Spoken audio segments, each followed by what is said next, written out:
Hello प्यारे student, कैसे हैं आप लोग। उम्मीद करता हूँ सभी प्यारे स्टूडेंट अच्छे होंगे। तो फाइनली स्टूडेंट्स, बात करेंगे अपन इस वीडियो में आपके कक्षा 9वीं अर्धवार्षिक परीक्षा 2025-26 class 9th half yearly examination 2025-26 गणित सब्जेक्ट। ठीक है, जो मैथ्स का जो आपका क्वेश्चन पेपर है तो उसका संपूर्ण सॉल्यूशन अपन यहाँ पे कवर करने वाले हैं।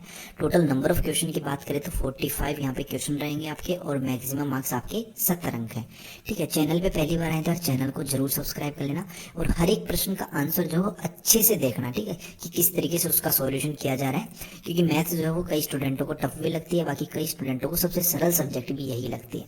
तो बाकी आप अपने अकॉर्डिंग जो है देख सकते हो। ठीक है, देखिएगा। और चैनल पे पहली बार आए तो चैनल को जरूर सब्सक्राइब कर लेना, बेल का जो नोटिफिकेशन है उस पर ऑल पे सेट कर लेना, ताकि जैसे नेक्स्ट वीडियोस अपलोड हो ना उसका नोटिफिकेशन आप तक पहुंच पाए। देखिएगा, खंड ए है आपका सबसे पहले सेक्शन ए, जिसमें वस्तुनिष्ठ प्रश्न पूछे जाते हैं, ऑब्जेक्टिव टाइप क्वेश्चन। देखिएगा, निम्न में से अपरिमेय संख्या है। तो देखो, सबसे पहले आप अपरिमेय संख्या होती क्या उसे समझिए, या उससे पहले आप लोग ये समझिए कि परिमेय क्या होती है पहले। तो भैया, परिमेय संख्या तो वो होती है, हमें पता है कि जिस संख्या को अपन p/q के रूप में लिख सकते हैं, जहाँ q का मान जो है डज नॉट इक्वल टू 0, यानी q का मान क्या नहीं होता, 0 नहीं होता। वो क्या होती है, वो तो होती है भैया परिमेय संख्या। अब अगर ऐसी परिमेय संख्या जिसे अपन ऐसी संख्या जिसे अपन p/q के रूप में नहीं लिख सकते, वो आपकी अपरिमेय होगी। ठीक है, तो यहाँ पर अगर अपन 5 की बात करें तो ये तो एक परिमेय है, क्योंकि अपन इसको p/q के रूप में लिख सकते हैं, इसके बटा में 1 लगा सकते हैं। रूट 25 है तो रूट 25 का मतलब तो भैया 5 ही होता है, और रूट 3 आ गया तो इसको अपन p/q के रूप में नहीं लिख सकते। तो यहाँ पे सह वाला जो ऑप्शन है ना, ये आपका इसका राइट आंसर हो जाएगा। ठीक है, मतलब एक अपरिमेय संख्याओं का मतलब होता है कि जिनका मान जो है ना वो सतत नहीं होता। ठीक है, अगला देखना आप लोग, प्रश्न क्रमांक सेकंड, कि बहुपद 5x³ + 4x² + 7x की घात, इस बहुपद की घात पूछ रहा है। पेशेंट वीडियो की क्वालिटी 480 कर लेना ताकि आपको एकदम क्लियर दिखे। ठीक है, देखो ये बहुपद दे रखा है 5x³ + 4x² + 7x, इसकी घात पूछ रहा है। अब घात यानी कि डिग्री पूछ रहा है। अब डिग्री क्या होती है स्टूडेंट्स, तो जो हाईएस्ट यहाँ पे आपको पावर दिख रही है ना, हाईएस्ट पावर, वही उसकी क्या हो जाएगी, डिग्री। हाईएस्ट पावर मतलब हाईएस्ट जो अधिकतम घात है वही होगी इसकी। ठीक है, तो यहाँ पे देखो अपन बात करें तो यहाँ पे देखो 3 है, यहाँ पे 2 है और यहाँ पे x की घात 1 है, तो यहाँ पे कितनी हो जाएगी, अधिकतम कितनी है, 3। तो इस बहुपद की घात भी क्या हो जाएगी, 3। तो द वाला जो ऑप्शन है ना, ये आपका इसका राइट होगा। फिर देखो अपन थर्ड वाला क्वेश्चन देखते हैं, इंग्लिश मीडियम वाले भी समझते रहना, इसमें डी वाला ऑप्शन आएगा।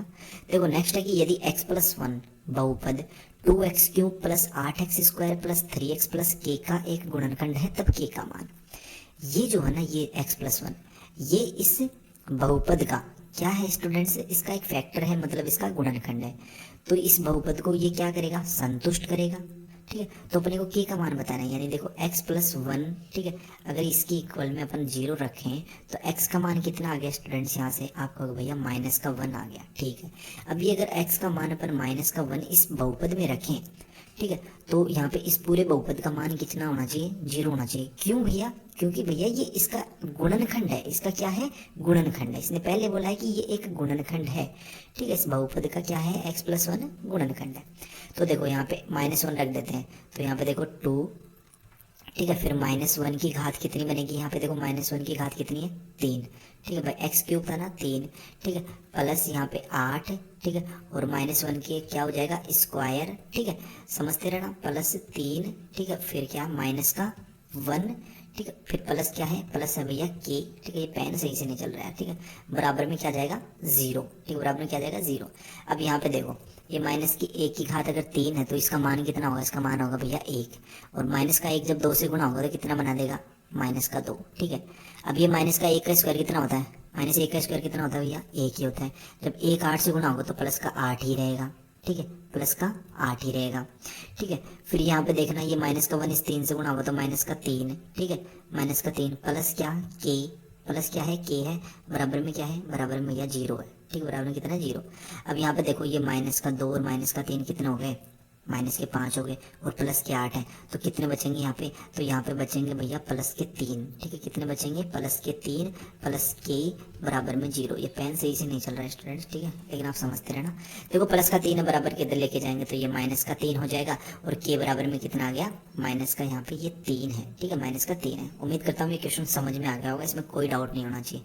ठीक है, तो इसमें से वाला ऑप्शन आप लोग इसमें राइट कर लेना। ठीक है, बाकी अगर किसी प्रश्न में किसी प्रकार का कोई डाउट हो वो कमेंट बॉक्स में बता सकते हैं। और प्यार देखो मैंने पिछले वीडियोस में यानी हर वीडियोस में आपको बताया, अगर आप लोगों ने कक्षा 9वीं वाला ये बैच परचेज नहीं किया है तो अभी भी मौका है, ठीक है। अभी भी आपके पास जो है एग्जाम्स आपके देखो मैथ्स का हो गया, हिंदी का हो गया, ठीक है, कंप्यूटर वगैरह के बच्चे हैं। तो अगर आप लोगों को अच्छा स्कोर करना है तो इस बैच को जरूर परचेज कर लेना। 299 का ओनली फॉर ये बैच है, ठीक है। इसमें आपको ऑल सब्जेक्ट्स के क्वेश्चन आंसर मिलते हैं, ठीक है। और इसमें जो है यहाँ पे हम गारंटी देते हैं कि आपको 60+ मार्क्स का इजीली इसमें मैटर मिलता है। बाकी सब्जेक्ट जितने भी हैं सब में इनमें से क्वेश्चन आए तो अभी जाइएगा प्ले स्टोर पे जाके Y2 पॉइंट अपना एप्लीकेशन है, इसे सर्च कर लीजिएगा, ठीक है। इसे जैसे ही सर्च करेंगे आप लोग तो इस तरीके का अपना एप्लीकेशन आएगा, इसे इंस्टॉल कर लेना, ओपन कर लेना। फिर उसमें देखो यहाँ पे कक्षा 9वीं वाला दिख जाएगा या फिर ऑल कोर्सेज वाले ऑप्शन पे क्लिक करना। इस पर जैसे क्लिक करेंगे तो आपके सामने बाय नाउ का ऑप्शन आएगा, बाय नाउ पे क्लिक करना। फिर से बाय नाउ का ऑप्शन आएगा, बाय नाउ पे क्लिक करना। फिर यहाँ पे फोन पे, गूगल पे, पेटीएम वगैरह के ऑप्शन आ जाएंगे तो यहाँ से पे करके कंटिन्यू पे क्लिक करके और आप लोग इस बैच को परचेज कर सकते हैं।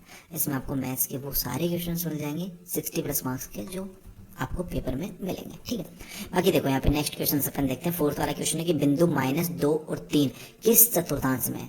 तो आपको चतुर्थांश 4 होते हैं अपने, पहले में सारे प्लस के, ठीक है, दूसरे में पहला x माइनस का, y प्लस का, तीसरे में दोनों ही माइनस के, और चौथे में x प्लस का जबकि y माइनस का। अब ये देखो ये माइनस प्लस है तो माइनस प्लस दूसरा चतुर्थांश हो गया मतलब द्वितीय, तो ब वाला जो ऑप्शन है ना ये आपका इसका राइट हो जाएगा स्टूडेंट्स, ठीक है। नेक्स्ट क्वेश्चन पढ़ो, यहाँ पे क्या है नेक्स्ट क्वेश्चन। तो नेक्स्ट क्वेश्चन है स्टूडेंट्स यहाँ पे कि बिंदु 3, 4 की y एक्सिस से दूरी। देखो जब कभी भी बिंदु दे रखे हों दो x और y के निर्देशांक और y एक्सिस से पूछ रहे ना, जब y एक्सिस से पूछे तो x का निर्देशांक बता दो और x एक्सिस से पूछे तो y का निर्देशांक बता दो। तो y से पूछ रहे हैं तो x का कितना है यहाँ पे, x का भैया 3, तो इसकी दूरी कितनी हो जाएगी 3 इकाई। भाई ये इस y एक्सिस से दूरी पूछ रहा है तो y एक्सिस से दूरी कितनी हो जाएगी 3 हो जाएगी। x का निर्देशांक बताना हमेशा, ठीक है। मतलब जिस एक्सिस से पूछे ना उसके अपोजिट वाले का निर्देशांक बता दो, ठीक है। y से पूछ रहा है तो x का निर्देशांक बता दो, x से पूछ रहा है तो y का निर्देशांक बता दो। समझ में भी आना चाहिए कैसे, जैसे ये निर्देशांक देखो इसको अपन लिखते हैं, ठीक है। वीडियो काफी लेंथी होगी मैथ्स की क्योंकि अपन हर एक प्रश्न को अच्छे से समझेंगे। देखो यहाँ पे 3 है, मान लीजिए x का यहाँ पे 3 है, ठीक, और y का यहाँ पे 4 है। तो ये पूछ रहा है y एक्सिस से, y एक्सिस कहाँ है, ये रहा, इससे इसकी दूरी कितनी है 3 ही तो ना, तो ये हो जाएगा, ठीक है। मतलब ये वाली दूरी जो है ये वाली दूरी, ठीक है, ये कितनी है 3 है। फिर देखो नेक्स्ट अपन प्रश्न देख रहे हैं कि यदि x का निर्देशांक है a, y का निर्देशांक 7, 3x + y = 0 के ग्राफ पर स्थित है तब a का मान। तो मान रख दीजिए x की जगह a रख देना, y की जगह कितना 7 रख देना।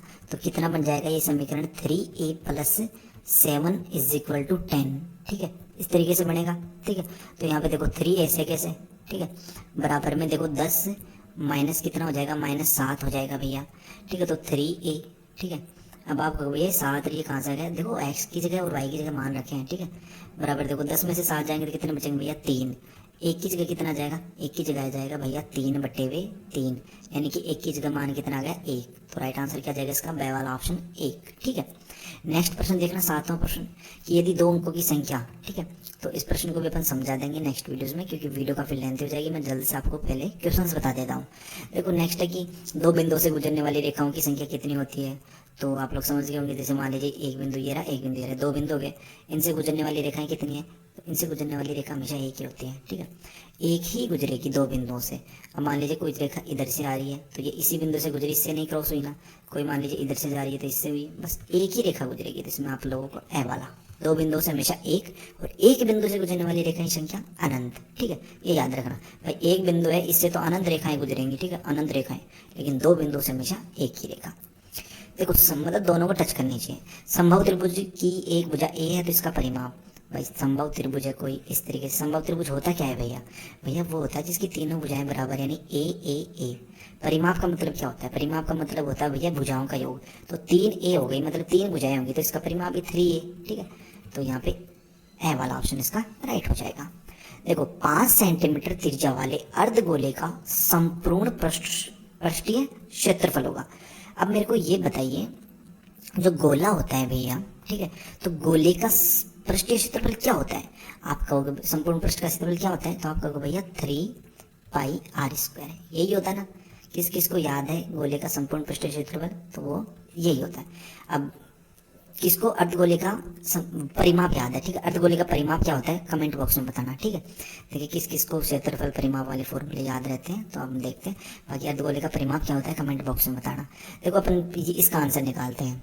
देखो मान रख दो 3 ऐसे कैसे, पाई देखो ऑप्शंस में दे रखे हैं तो पाई को अपन चेंज नहीं करेंगे, पाई ऐसे कैसे रखेंगे, ठीक है। गुणा आर स्क्वायर, आर स्क्वायर की जगह कितना 5 का स्क्वायर भैया, ठीक है। तो ये कितना हो गया 3 पाई गुणा 25 गुणा कितना, 5 का स्क्वायर कितना होता है 25, 5 का स्क्वायर 25 होगा ना। 25 को 3 से गुणा करेंगे 25 3 75, और साथ में क्या चल रहा है, साथ में चल रहा है भैया पाई, तो 75 पाई इसका राइट आंसर आ जाएगा। ब वाला ऑप्शन आप लोग इसमें राइट कर लेना, ठीक है। इस तरीके से फिर यहाँ पे देखो रिक्त स्थान वाले प्रश्न आ गए, तो इनको भी आप लोग पढ़ सकते हो कि जब घनाभ की लंबाई चौड़ाई ऊंचाई समान हो तो उसे क्या कहेंगे, आयत कह देंगे, ठीक है। सबसे अधिक बार आने वाला प्रेक्षण क्या कहलाता है, किसी भी घटना के घटित होने की प्रायिकता और 0 और 1 के बीच में ही होती है हमेशा प्रायिकता, ठीक है। और यदि पी ऑफ ए ये है तो क्या होगा, ठीक है।